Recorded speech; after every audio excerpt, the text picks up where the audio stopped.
আইপিএলের নিলাম মানেই কোটি টাকার ঝড়, ভাগ্য বদলে দেওয়া মুহূর্ত আর দলের ভবিষ্যৎ গঠনের যুদ্ধ। আর 2026 নিলামের আগে শুরু হয়ে গেছে সবচেয়ে বড় প্রশ্ন, তার পকেটে আছে সবচেয়ে বেশি টাকা। কোন দল পারে বাঘা বাঘা তারকা তুলে নিতে, আর কোন দল বাধ্য হবে হিসাব করে খেলতে। সংযুক্ত আরব আমিরাতের আবুধাবিতে বসছে এই লড়াই, আর সামনে এসেছে আসল চমক, যে তালিকা বদলে দিতে পারে পুরো নিলামের খেলা।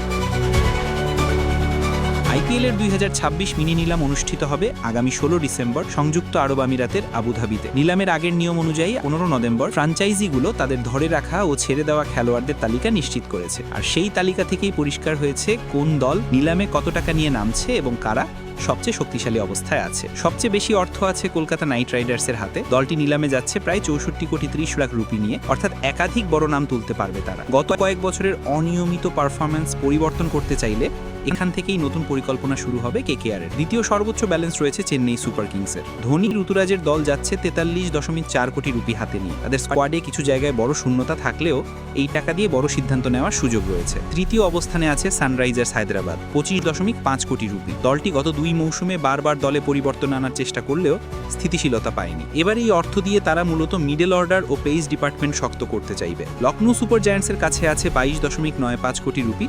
ব্যালেন্স কম নয়, তবে দলটির প্রয়োজন সুনির্দিষ্ট কিছু ক্রিকেটার, বিশেষ করে একজন ফিনিশার ও নির্ভরযোগ্য পেসার। 21.8 কোটি রুপি নিয়ে নিলামে যাচ্ছে দিল্লি ক্যাপিটালস। ধারাবাহিকতার অভাব কাটাতে তাদের নতুন করে স্কোয়াড সাজাতে হবে, তবে বাজেট সীমিত হওয়ায় বুদ্ধিমত্তা দিয়ে খেলোয়াড় বাছাই করতে হবে। রয়্যাল চ্যালেঞ্জার্স বেঙ্গালুরু আছে 16.4 কোটি নিয়ে। তাদের প্রধান সমস্যা পেস বোলিং। এবার বাজেট ছোট হলেও ওই বিভাগে কিছু গুরুত্বপূর্ণ নাম টার্গেট করতে হবে। একদম কাছাকাছি অবস্থায় আছে রাজস্থান রয়্যালস, 16.05 কোটি রুপি হাতে। ব্যাটিং শক্তিশালী হলেও অলরাউন্ডার ও পেস ইউনিটে আরও গভীরতা প্রয়োজন। গুজরাট টাইটান্সের কাছে আছে 12.9 কোটি রুপি, অর্থাৎ বড় কোনো পরিবর্তনের সুযোগ কম, বরং তাদের স্কোয়াডের ঘাটতি পূরণেই বেশি মনোযোগ দিতে হবে।